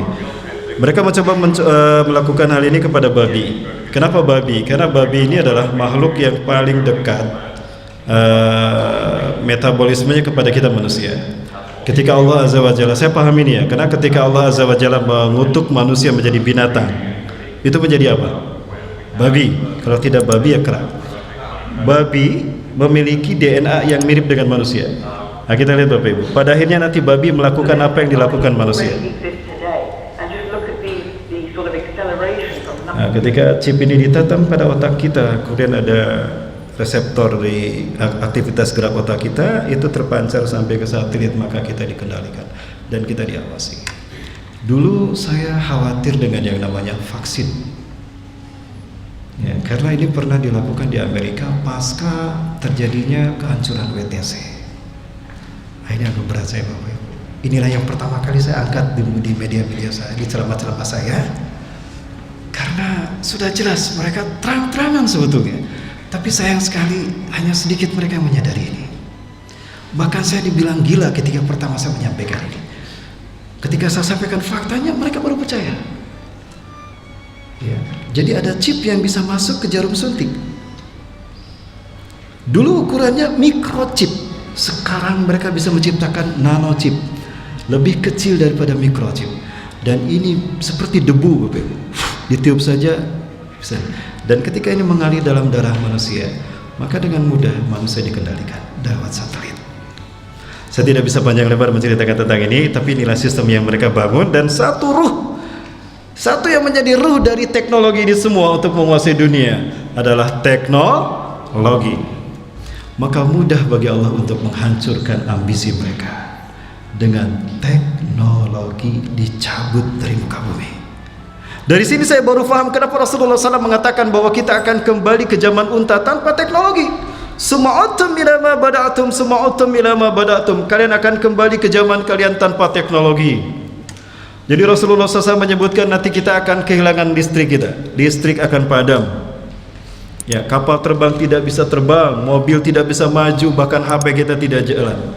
Jadi jangan terlalu mahal Pak beli HP Pak. Jangan terlalu bagus Pak, nanti nggak kepake. Jangan terlalu bagus mahal beli mobil Pak, nanti nggak jalan. Kita akan kembali ke zaman unta. Itu sangat mudah sekali Pak. Dan bagaimana peristiwa itu akan terjadi? Ada banyak peristiwa-peristiwa besar. Salah satunya adalah perang demi perang. Dari banyak perang yang akan terjadi ada dua, saya bagi dua Pak. Ada perang Armageddon dan ada perang Malhamatul Kubra. Perang-perang inilah yang memunculkan pemimpin yang sesungguhnya di muka bumi. Ketika komunitas yang bernama negara hilang, ketika komunitas yang bernama kerajaan hilang, bahkan komunitas fakta NATO, APEC, AFTA, MEE semuanya hilang, yang ada adalah kepemimpinan yang sesungguhnya. Dialah Imam Mahdi. Dan beliau akan muncul ketika wafatnya seorang raja Arab, penguasa Mekah dan Madinah. Rasulullah SAW menyebutkan bahwa ketika penguasa Mekah Madinah ini mati, wafat, maka 3 putra mahkotanya akan berebut kekuasaan. Yaktatilu salasatun 'inda kanzikum, akan berperang 3 orang laki-laki di sisi Ka'bah kalian. Inda kanzikum, para ahli hadis mentakwilkan di sisi Ka'bah kalian. Kulhum ibnu khalifatin, 3-3-nya anak raja. Khalifah dalam arti raja, karena pada saat itu tidak ada khalifah. Ya, tiga-tiganya anak raja, artinya putra mahkota. Jadi ketika raja penguasa Mekah Madinah wafat, maka 3 putra mahkotanya berperang berebut kekuasaan. Tsumma la yasiru ila wahidin minhum, tapi mereka tidak berhasil menjadi raja. Karena yang menjadi raja adalah Imam Mahdi. Pertanyaannya, siapakah raja penguasa Mekah Madinah sekarang? Putra mahkotanya MBS. Bapak Ibu sudah bisa melihat bagaimana kondisi Arab hari ini, mengerikan Bapak Ibu. Ya, ada liberalisme sudah terjadi di sana, sekulerisme, nauzubillah. Padahal itu adalah kota suci kita Mekah dan Madinah. Nah, Bapak Ibu rahmati Allah Subhanahu wa taala, perang yang dimaksudkan ada 2, Armageddon dan Malhamatul Kubra. Armageddon, saya sebut Armageddon karena nuklir masih digunakan. Adapun Malhamatul Kubra, tidak ada nuklir, tidak ada teknologi. Manusia kembali berperang menggunakan tombak, pedang, panah dan kuda. Ya. Ketopel boleh, Pak? Nanti Bapak siapkan ketopel, Pak. Ketopel betul ada, Pak? Bisa. Artinya senjata kita pada saat itu manual. Tidak ada teknologi. Tradisional. Tidak ada angka 47. Boleh saya perlihatkan simulasinya, Bapak Ibu? Masih ada waktu? Masya Allah, semangat ternyata ya. Baik, Bapak Ibu rahmati Allah, saya perlihatkan ini hasil diskusi kami bersama teman-teman Bapak Ibu sekalian. Ini adalah perbedaan antara Armageddon dengan Malhamatul Kubra. Alhamdulillah, Allahumma sholli ala Muhammad. Segala puji hanya untuk Allah Subhanahu wa taala yang telah memungkinkan kami untuk membuat video ini, dan tidak lupa mari kita mengucapkan salam kepada Rasulullah SAW. Beliau adalah Bapak Denny Halim. Beliau membuat tayangan yang Bapak Ibu lihat ini, dan beliau pemerhati akhir zaman. Beliau sempat mengajukan film ini pada saya, dan Ustaz tolong dikoreksi menurut Ustaz bagaimana. Saya sampaikan secara garis besar pendapat Bapak dengan saya sama Pak. Bahkan kalau Bapak mengizinkan, film Bapak akan saya pakai dalam kajian saya. Akhirnya beliau mengizinkan, dan ini adalah hasil karya beliau ya. Ada beberapa memang sedikit berbeda dengan apa yang saya sampaikan, tapi secara garis besar pendapat beliau ini sudah hampir sama dengan saya, Bapak Ibu. Mohon maaf tadi, saya masih belum bisa memahami jika perang dunia itu bisa memicu terjadinya RAS. Tapi saya memahami RAS ini akan terjadi karena polar shift, dan ini ada kaitannya dengan terbitnya matahari dari barat dengan munculnya dukhan. Jadi dukhan ini merupakan bagian dari combined disaster, dari bencana yang berangkai. Ya, polar shift, bumi bergeser, climate change, berubah iklim, kemudian ada dukhan. Dukhan ini muncul setelah matahari terbit dari barat. Saya butuh 2 jam untuk menjelaskan ini, Bapak Ibu. Suatu saat kalau kita ketemu lagi, khusus kita bahas bilakah matahari terbit dari barat. Nah, insya Allah kita bahas itu ya. Nanti kan di jam tayang sama Bapak Ibu, bersama saya ya, di jam tayang sama Bapak Ibu ya, di musim ini insya Allah. Dan ini ada beberapa pemicu yang sebetulnya bisa menjadi pemicu perang dunia ketiga. Ya, seperti yang satu ini Bapak Ibu. Therefore, I am determined that it is time to officially recognize Jerusalem as the capital of Israel. Perkataan Donald Trump ini jelas memicu mengkristalnya kekuatan umat Islam, terutama di Palestina. Karena dia mengatakan secara resmi seolah-olah dia adalah polisi dunia dan pengatur dunia, pemimpin dunia. Ketika dia mengatakan Yerusalem adalah ibu kota Israel, artinya nanti Al-Aqsa menjadi wilayah Israel, maka dengan leluasa Israel akan menghancurkan kiblat kita yang pertama, Palestina. Ini di akhir nanti saya akan bicara tentang Palestina, Bapak Ibu. Boleh ya? Boleh kita bicara Palestina. Baik, Bapak Ibu, kemudian saya percepat.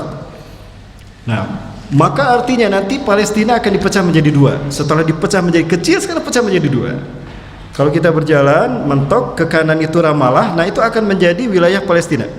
Ke kanan itu ke Ramallah, itu menjadi wilayah Palestina, ibu kotanya Ramallah.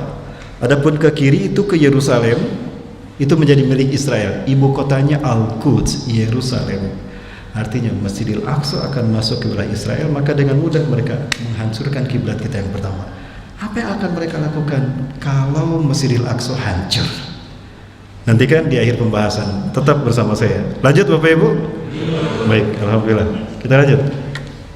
Maka apa jawaban dari presiden pemimpin-pemimpin Islam terutama Palestina? Ini dia jawabannya.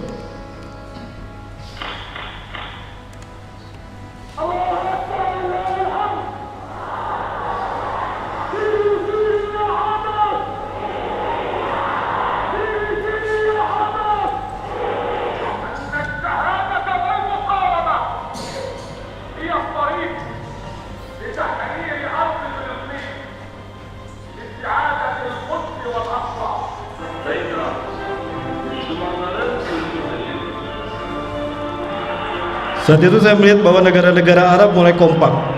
Mereka kompak bersatu untuk menentang apa yang dikatakan oleh Donald Trump. Saat itu mereka kompak, tapi sekarang coba lihat, sudah tidak kompak lagi.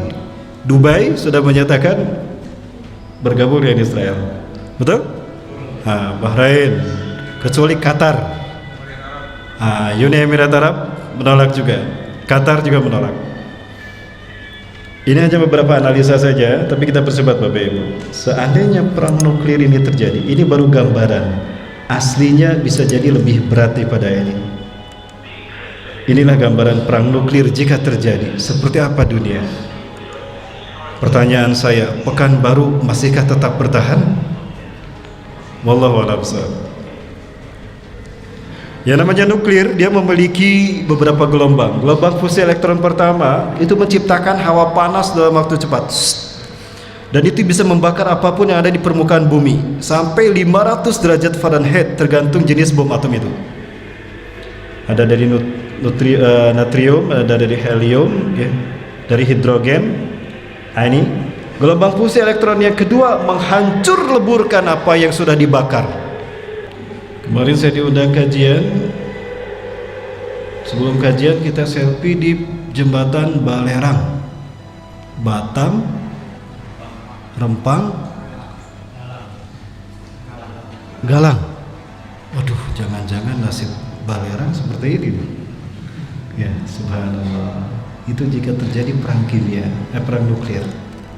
Perang ini tentu tidak akan menyisakan daging-daging manusia, karena daging manusia hangus terbakar. Sehingga kalaupun tersisa itu tulang belulang yang tidak sempat hancur karena radiasi aktif bom nuklir tadi. Maka tidak bisa disebut perang ini perang malhamatul kubra, karena malhamah artinya daging, kubra dalam jumlah besar. Maka bisa dipastikan perang ini tidak ada teknologi tapi manual, sehingga daging manusia di mana-mana. Nah, ini bedanya Armageddon dengan malhamatul kubra.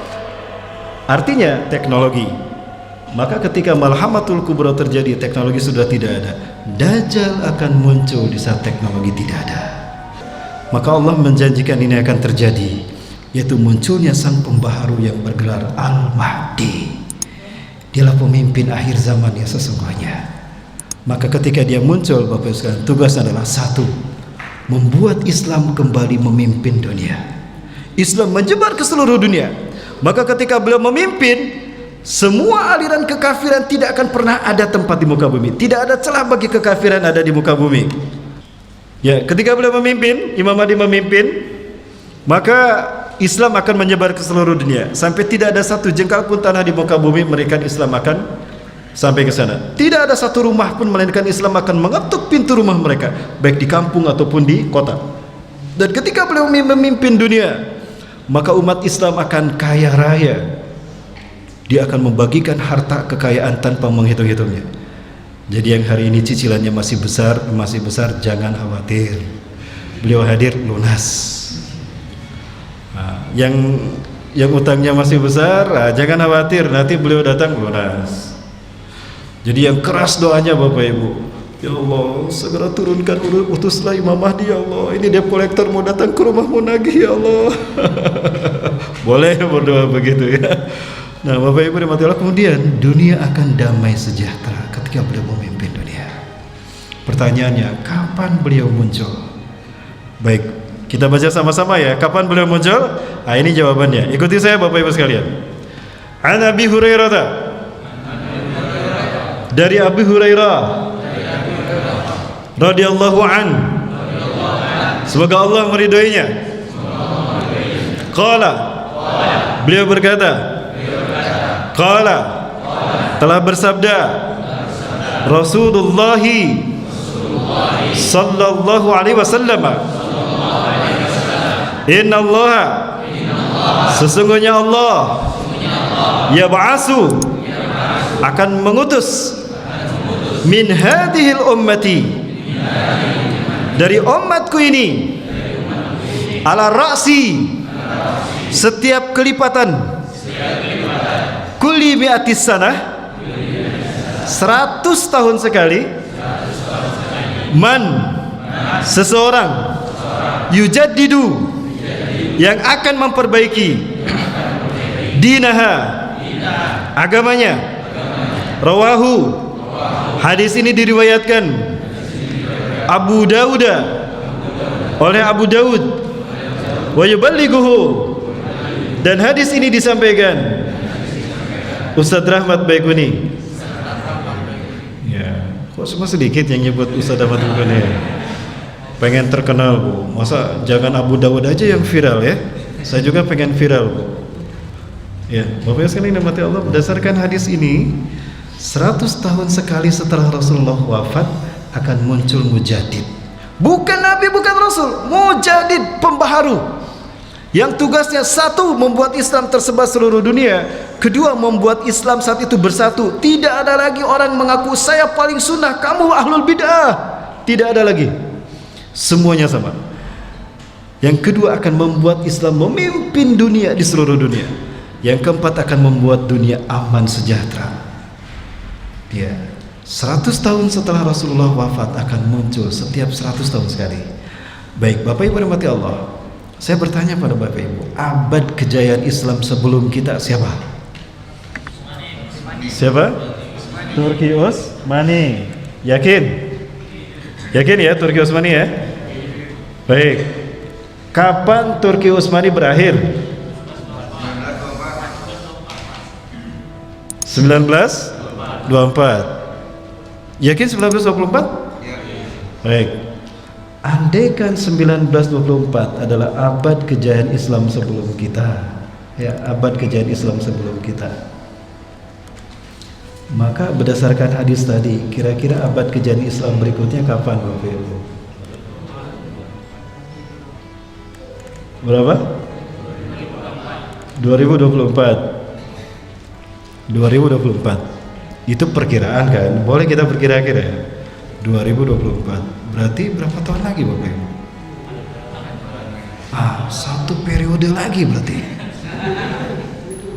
Satu periode lagi ya? Masya Allah, kok pas bener ya? Dan sekarang kita sudah melihat pemicunya sudah mulai muncul, Bapak Ibu. Apa pemicunya? Luar biasa. Pemicunya adalah yang satu ini, Bapak Ibu. Munculnya sosok yang satu ini.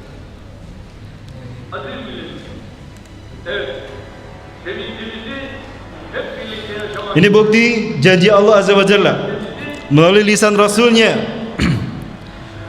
di mana Rasulullah SAW bersabda, "Sinfani min ummati, idza saluhan saluhatil ummah, wa idza fasadan fasadatil ummah." Ada dua pilar dari umatku. Jika kedua-duanya baik, maka baiklah umatku, sejahteralah umatku, bahagialah umatku. Dan jika kedua-duanya hancur, maka binasalah umatku. Apakah kedua pilar itu? Al-ulama wal umara, ulama dan pemimpin. Apabila ulama dan pemimpinnya baik, maka bahagialah umatku. Dan inilah buktinya. Turki. Bapak hormati Allah, tolong angkat tangan yang hadir di sini. Angkat tangan yang hadir di sini yang pernah mendengar Brunei Darussalam diberitakan terkena bencana alam. Sekali saja seumur hidup kita mendengar berita di TV menyampaikan Brunei terkena tsunami, gempa atau apa. Pernah? Seumur hidup belum? Indonesia? Allah. Sering ya? Saya nggak nyadar ya. ekspresi saja Bapak Ibu. Kenapa kita yang paling banyak terkena bencana sementara Brunei itu belum pernah kita dengar? Bukan belum pernah terjadi, kita belum pernah mendengar. Bukankah kita mayoritas ulama? Bukankah kita mayoritas muslim? Ulama kita hebat-hebat sekali, ceramah ribuan tuh. Mungkin kalau UAS yang ceramah di sini sekarang penuh nih mesin. Tapi karena yang ceramahnya Ustadz akhir bulan, ya kayak gini akhir bulan. Ya. Lalu kenapa bencana menimpa kita?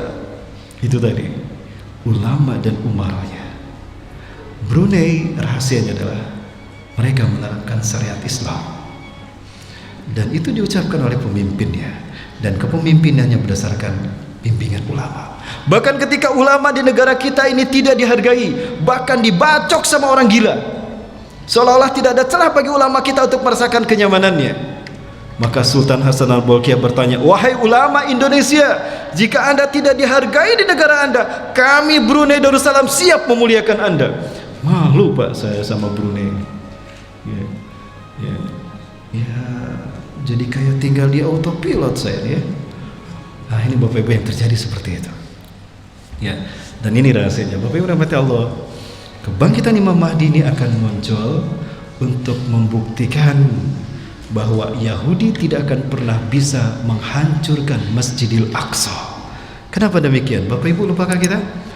Bapak Ibu saya minta waktu 10 menit lagi boleh? Boleh. Setengah jam. Masya Allah, 10 menit lah ya. Baik Bapak Ibu rahmati Allah, lupakah kita? Di balik kita sedang santai dan kita bekerja dan kesana kemari Bapak Ibu, jangan lupakan kiblat kita yang pertama. Di saat saya menziarahi terakhir kali, mungkin ini masih aman Bapak Ibu ya. Ini perjalanan kami ke Masjidil Aqsa 2 tahun ke belakang. Saya untuk tahun ini, bulan Maret terakhir, kemarin bulan Maret ada sebetulnya, tapi saya tidak bisa menyampaikannya di sini ya. Ini perjalanan kami ke Masjidil Aqsa. Nah, ini yang kita lalui, jalan melalui Babul Amud dari pintu yang lebih dekat kepada hotel kami.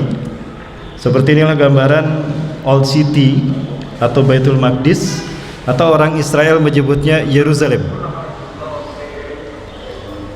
Ini adalah situasi di mana para nabi dan rasul dibesarkan. 1500 nabi dan rasul lahir dan dibesarkan di sini. Semuanya Bani Israel. Nah, dari jauh sudah kelihatan Qubatus Sohra. Nah, kita bersebat pintu menuju Masjidil Aqsa itu terlihat berwarna hijau. Nah, ini dia. Kalau kita melihat pintu seperti ini, berarti kita sudah mendekati area Al-Aqsa, di mana di pintu gerbang ini di depannya ada tentara Yahudi berjaga-jaga lengkap dengan senjata mereka. Ini kamera tersembunyi yang ada di dada saya simpan di sini kameranya gitu, seolah-olah kamera ini tidak saya nyalakan, tapi saya lagi begini pakai sorban saya, maka tentara Israel alhamdulillah dan CCTV mereka tidak mencurigai saya. Nah, ini tentara Israel. Yang sebelah sini 1 orang. Sebelumnya hari kemarin saya mendapati 3 orang Bapak Ibu, dan itu lengkap senjatanya begini, AK-47 segala macam. Dan mereka muda-muda. Taksiran saya paling tua paling 30 tahun. Mereka muda-muda, mungkin ada yang 19 tahun. Dan itu dari seluruh dunia, Bu. Karena bahasanya beda-beda. Yang ini bicara bahasa Latin, ini bahkan ada yang Filipin. Bicara bahasa Filipin, wajah Asia. Yang belum saya temukan wajah orang Indonesia, apalagi wajah orang Pekanbaru. Jangan, jangan ada. Insya Allah tidak ada. Yang ada adalah Pekanbaru yang ikut membebaskannya. Amin. Nah, melewati pintu ini berarti kita sudah memasuki Al-Aqsa.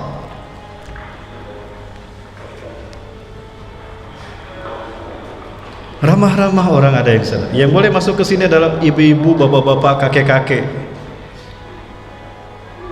Kecuali turis mungkin. Nah, ini kita sudah memasuki Al-Aqsa. Al-Aqsa itu artinya alun-alun Bapak Ibu. Masjid Al-Aqsa itu masjid alun-alun. Di mana di dalam Al-Aqsa terdapat banyak masjid. Nah, ini ada banyak pohon cemara, ada pohon zaitun. Nah, itu Qubatus Sohra. Kelihatan kubahnya kuning. Ini saya foto dari sudut ke sudut, saya shoot. Setiap sudut itu ada CCTV di mana tentara Israel memantau. Namun mereka tidak berani macam-macam sama kita. Karena sekali mereka macam-macam sama kita penziarah, maka mereka akan kehilangan devisa triliunan Bapak Ibu. maka mereka menolak untuk melakukan. Nah, ini perjalanan kami menuju Dome of the Rock yang tadi Bapak Ibu lihat berkubah kuning. Terlihat arsitektur Romawi karena memang dulu ini pernah lama dijajah Romawi. Nah, ini ada kelihatan arsitektur Romawi. Nah, inilah Qubatus Sohra. Disebut Qubatus Sohra karena kubah ini berwarna kuning, emas. Ini betul-betul emas, Bapak Ibu. Nah, di sini saya sorot karena inilah markas tentara Israel. Itu ada posko Israel di sana. Jadi Israel bisa mengawasi kita, aktivitas kita di masjid ini. Jadi hampir setiap sudut Israel ada. Nah, di dalamnya juga disebut, masjid ini juga disebut Masjid Dome of the Rock karena di dalamnya ada batu yang dinaiki Rasulullah ketika Mi'raj, naik ke langit, Sidratul Muntaha, Isra Mi'raj. Suasana nyaman Bapak Ibu. Terlihat cerah hari ini suhunya 8 derajat Celcius. Ini kondisi cerah 8 derajat Celcius. Ya. Dan ini menuju ke Masjid Qibli. Nah, dari Masjid Dome of the Rock kita melewati Masjid Dome of the Rock, maka kita akan memasuki area ini. Maaf jadi kayak gini. Saya lewat ini, Masya Allah. Lihat ke sini cantik, ini cantik. Mana yang jeleknya ini? Ustadz, Godul Basar Ustadz. Oh, astagfirullahaladzim. Bu, susah bang. Susah dicari yang jeleknya bang. Cantik semua bang. Ustadz juga manusia. Maksud saya, Bapak Ibu, Yahudi punya program sekarang 3 untuk mengurangi jumlah populasi orang Palestina. 1, one shot to kill. One shot to kill. 1 peluru yang mati 2. Artinya yang dibidik adalah wanita hamil, ibu-ibu hamil, ibu-ibu muda terutama yang hamil, yang dibidik itu rahimnya. Maka sekali peluru itu ditembakkan, yang mati bayi dan ibunya juga. Yang kedua, kill the girls. Culik gadis-gadis, fitnah gadis-gadis itu seolah-olah dia melakukan kejahatan, membawa pisau untuk membunuh Israel, apapun, padahal pisaunya nggak bawa. Ketika ditanya begitu, seorang tentara melemparkan pisau, itu pisaunya ada, disut, nanti dipublish ke dunia. Jadi mereka ada alasan untuk membunuh mereka, padahal itu ciptaan mereka. Di sini saya simpan Bu, apa yang saya sebutkan ini ada saya. Saya tidak bicara tanpa fakta dan tidak saya lihat. Di saat saya di sana, saya menyaksikan itu. Dan saya tidak bisa berbuat apa-apa. Di saat saya akan turun dari bus, Amir kami mengatakan, Ustadz, biar Ustadz. Kalau Ustadz turun, kita yang semua yang kena. Menangis menjerit ibu-ibu yang ada di dalam bus. Kita menyaksikan dan kita tidak bisa berbuat apa-apa. Itu tentara Israel di mana-mana. Nah ini Bapak Ibu, indahnya kita berziarah ke sana. Pahalanya besar. Berbeda ketika kita berziarah ke Mekah dan Madinah. Maka tidak salah kalau Rasulullah menyebutkan Masjidil Aqsa sebagai masjid yang diziarahi yang ketiga setelah Mekah dan Madinah. Karena demikian, ini yang terjadi Bapak Ibu. Nah ini yang Bapak Ibu lihat adalah Masjid Qibli. Disebut Masjid Qibli karena di masjid inilah para sahabat kaum muslimin di zaman Rasulullah SAW sholat menghadap ke Ka'bah pertama kali setelah turun Al-Baqarah 144. Sholat asar dilakukan di masjid ini dan menghadap ke Ka'bah. Ka'bah itu sebelah sana. Jadi semuanya sepotan. Sampai hari ini mereka menghadap ke Ka'bah. Ka'bah di sebelah sana. Maka masjid ini disebut Masjid Qibli. Masjid yang Rasulullah sholat berjamaah itu di bawah lantai sebelah kiri. Bapak Ibu rahmati Allah, insyaallah tanggal 3 Maret ke depan. Jadi memang setiap tahun paling tidak sekali atau 2 kali kami berangkat ke sana. Kami membawa jemaah umroh dan umroh kami adalah umroh plus peradaban. Jadi bukan hanya umroh, kita akan kajian. Kami kajian di titik Allah mengutus Nabi Adam sampai nanti di titik Imam Mahdi mengangkat bendera kemenangan di seluruh dunia. Itu kami jelaskan dari A sampai Z. Kita kuliah peradaban langsung di tempat peristiwa disebutkan dalam Quran dan hadis. Dia sedang memukuli anak-anak intifadah. Intifadah itu artinya aksi melempar batu. Mereka tidak punya senjata. Andaikan mereka punya AK-47, pasti mereka akan gunakan. Tapi mereka tidak punya. Jangankan rakyat sipil, polisi di Palestina itu nggak punya senjata. Dan Palestina tidak punya polisi kecuali Gaza. Gaza ada Hamas. Hamas punya Izzuddin Al-Qassam. Bapak Ibu, maka mereka dengan batu. Itu namanya intifadah. Maka anak-anak yang dapat itu dipukul. Ada 2 yang efektif, Shin Bet dan Mossad. Shin Bet ini untuk internal Israel dan Palestina, dan ini pembunuh nomor 1. Inilah Shin Bet, pembunuh nomor 1 Muslim Palestina. Adapun Mossad itu tugasnya luar negeri, mencari orang-orang di luar negeri yang benci Israel. Ya, seperti saya ini Bapak Ibu. Itu tugas Mossad. Dan ini yang dilakukan Sinbad terhadap anak-anak remaja Intifada. Jadi mereka sangat beruntung sekali ketika kita datang. Pertama, ketika kita datang, semua kekerasan itu berhenti. Jadi mereka menganggap kita hadir ini berkah buat mereka. Maka mereka begitu cinta kepada kita Indonesia. Yang kedua, mereka yakin yang akan memerdekakan mereka adalah kita Indonesia. Betulkah demikian? Nah, waktunya sudah habis. Mau saya lanjut? Allahu Akbar. Baik, 5 menit lagi. Salah 5 menit lagi. Bapak Ibu sekalian, 5 menit lagi salah. 5 menit plus. Setiap hari mereka dibantai, dibom, disiksa. Maka nurani yang berbicara. Betapapun usianya masih kecil Bapak Ibu, saat saya ngobrol dengan mereka, saya seperti ngobrol dengan orang dewasa. Karena kata-kata mereka bukan kata-kata anak kecil, tapi kata-kata dewasa. Nurani yang berbicara. Dan inilah nurani anak-anak kecil tadi. Jangan lupakan mereka. Dan saya yakin mereka akan menghujah kita di hadapan Allah nanti. Pertanyaan saya, sudahkah kita menyiapkan alasan nanti di hadapan Allah ketika mereka menghujat kita? Ya Allah, aku tidak tega. Aku tidak tega kalau Engkau memberikan pahala kepada mereka. Wajar mereka bisa beribadah haji, wajar mereka bisa soleh dengan amalan-amalan hebat, karena mereka aman, mereka tentram, mereka kaya raya, mereka kenyang. Sementara kami untuk hidup pun kami tidak bisa.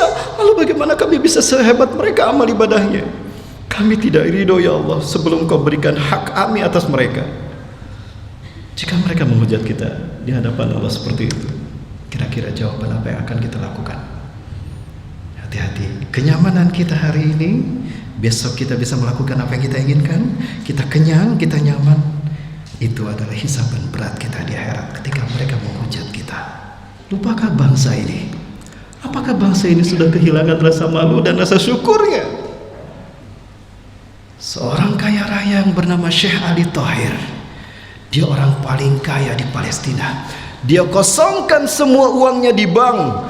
Dia berikan kepada Perdana Menteri kita, ya Muhammad Nasir. Ini saya berikan untuk Anda. Gunakan untuk membiayai kemerdekaan kalian. Mereka miskin tapi mereka berbondong-bondong mengumpulkan harta untuk kemerdekaan NKRI. Silakan buka dalam sejarah. Dan ketika Presiden Soekarno selesai mengucapkan naskah proklamasi, negara pertama yang mengakui kemerdekaan kita adalah Palestina. Jadi di balik kemerdekaan bangsa ini ada harta Palestina dan tetesan darah Palestina. Sekarang Palestina belum merdeka. Di mana balas jasa kita? Babir mati Allah SWT. Kenapa mereka bertahan di sana dan mereka tetap melawan Israel dan rela mereka dibantai? Karena mereka yakin akan datang satu bangsa yang akan menjadi penyelamat mereka dengan izin Allah. Dan bangsa inilah yang membuat mereka senang dan mereka bangga berkorban untuk menanti kedatangan bangsa ini. Pertanyaannya, bangsa mana yang mereka rindukan kehadirannya sebagai kemerdekaan yang sesungguhnya bagi mereka? Kira-kira bangsa mana Bapak Ibu? Ini closing dari saya Bapak sekalian. Nah, Indonesia. Bapak Ibu, Indonesia. 5 pemuda remaja penghafal Quran. Mereka mimpi di malam yang sama, bermimpi yang sama. Mereka tidak berjanji sebelumnya. Ini yang kami dengar di Al-Quds, di Yerusalem, di Al-Aqsa. Artinya mereka tinggal di Al-Quds, di Yerusalem. 5 remaja ini mereka penghafal Quran 30 juz dan mereka mimpi di malam yang sama. Di mimpi itu mereka dikunjungi Rasulullah SAW. Dan saat itu Rasulullah bersabda kepada mereka, Ya ahla Syam, ya ahla Gaza, innal ladina sayuharrirukum min zulmil yahud wa yu'aduna al-Quds ala rihabikum ikhwatukumul muslimun al-Indonesia. Wahai penduduk Syam, wahai penduduk Gaza, sesungguhnya orang-orang yang akan memerdekakan kalian dari kezaliman Yahudi dan akan membebaskan, mengembalikan Al-Quds kepada tangan kalian. Ikhwatukumul muslimun al-Indonesia, saudara kalian Indonesia. Allahu Akbar.